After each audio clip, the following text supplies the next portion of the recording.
memulai dengan Assalamualaikum warahmatullahi wabarakatuh. Kurang semangat berarti harus berpantun. Bapak Usman pandai menyelam, tidak terasa matanya sembab. Jika saya mengucapkan salah, harap dijawab dengan semangat. Assalamualaikum warahmatullahi wabarakatuh. Nah, kasih gede. Baik Bapak dan Ibu sekalian, inilah kira-kira yang hendak kami sampaikan kepada Bapak dan Ibu sekalian. Oh hilang. Berkenaan dengan upaya meningkatkan angka partisipasi pendidikan, baik APS, APM maupun APKD. Aksi perubahan ini sebetulnya bermula dari suatu adanya fenomena kita di Kalimantan Utara ini, bahwa ternyata angka partisipasi pendidikan itu masih rendah. Bagi filial atau kelas jauh yang kita buka di sekitar di wilayah Tanjung Pasir untuk mengakomodir anak-anak kita yang diberikan istilah kami zona PHP oleh BPDB, yang sampai kapanpun tidak akan diterima di SMA 2 walaupun zonanya di SMA 2 karena jauh tadi. Karena yang namanya pembagian wilayah zona dalam PPDB, semua wilayah harus masuk di dalam wilayah zona PPDB khususnya untuk SMA. Nah, itu kira-kira, sehingga atas arahan pimpinan ya kami diminta untuk mengkaji bersama Bu Arinda waktu masih di cabang, kira-kira regulasinya, aturannya boleh enggak kita mendirikan ya membuka kelas filial atau kelas jauh di Tanjung Pasir untuk SMA Negeri 2. Ternyata boleh. Tetapi mendirikannya kemarin itu hanya dikuatkan dengan keputusan Kepala Dinas Pendidikan.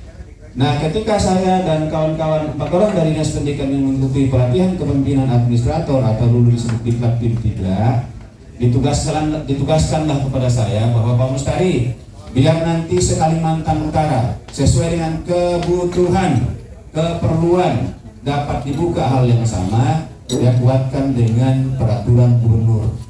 Itu kira-kira maknanya. Ternyata Bapak dan Ibu sekalian, di Kalimantan Utara ini terdapat 10 kecamatan yang tidak ada SMA dan SMK-nya. Tuh gambarannya di atas tuh. Ya.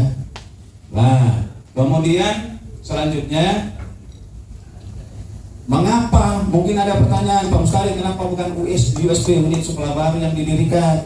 Jawabannya di sebelah sana, Pak. Untuk mendirikan unit sekolah baru mahalnya luar biasa. Saya kasih tahu ya kawan-kawan ya. SMK 4, SMA 4 Tarakan membebaskan lahannya 90 miliar lebih itu. Kecil ya, tidak bisa dibaca ya. Pokoknya 90 miliar yang berapa itu? 90 miliar. Nah, betapa besarnya beban biaya yang dibebankan kepada pemerintah untuk mendirikan sekolah baru. Di samping itu Bapak dan Ibu sekalian, untuk mendirikan sekolah baru perlu kajian. Kan harus jelas tuh masukannya seimbang enggak nanti kalau misalnya kita mendirikan USB. Ya, oke, baik. Selanjutnya next, lanjut Pak Terbit. Nah, dimensi sistem zonasi ini ditarakannya. Ini sekolahnya Ibu Kepala SMA 1, Ibu Ranti itu, Bu Ranti. SMA 1 Tarakan untuk sistem zonasi tahun ini hanya 0,45 km. Ah, setapak-setapak dari sekolah. Inilah yang kalau ditarakan, mungkin bukan kondisi geografis yang memungkinkan didirikan kelas jauh, tetapi karena zona PHP tadi. Kecamatan dengan jumlah pendaftar indikatif yang melebihi daya tampung SMA SMK negeri se-kabupaten kota di Kaltara ini, Pak. Dilihat sendiri. Tarakan Tengah, ya kan? Jumlah peserta didik lulusan SMP-nya sekitar 1135. Tertampung hanya 396 dan seterusnya. Itu gambaran saja. Kemudian selanjutnya Pak, lanjut saja. Ini data-data. Nah, ini yang paling pokok Bapak dan Ibu. Ternyata sampai kami tarik data di bulan Oktober 2023, ya, jumlah siswa drop out di jenjang SMA dan SMK se-Kalimantan Utara 1.266. Kasihan kan? Datanya bisa dipertanggungjawabkan Pak Mus, bisa, itu dari kementerian tuh sumber datanya. Ya, September 2023. Kemudian Jumlah siswa yang lulus tidak melanjutkan SMP sederajat sebanyak 1.319. Inilah yang menjadi penyumbang APS kita tuh rendah, hanya 76%. Ini Bapak dan Ibu sekalian, ini data asli loh ya. Nah, lanjut Pak, lanjut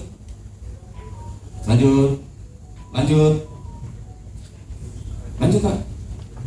Nah, ini yang menjadi amanah bagi saya, dasar hukum atau regulasi yang menjadi menjadi rujukan mengapa peraturan gubernur itu perlu dibuat.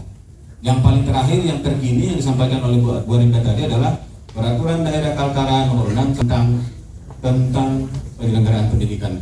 Ini Bapak dan Ibu sekalian, lanjut aja. Ini regulasinya yang saya sebutkan tadi. Apakah tidak melanggar aturan jika kelas jauh itu dibuka? Ini regulasinya dan kita kuatkan nanti dengan peraturan gubernur.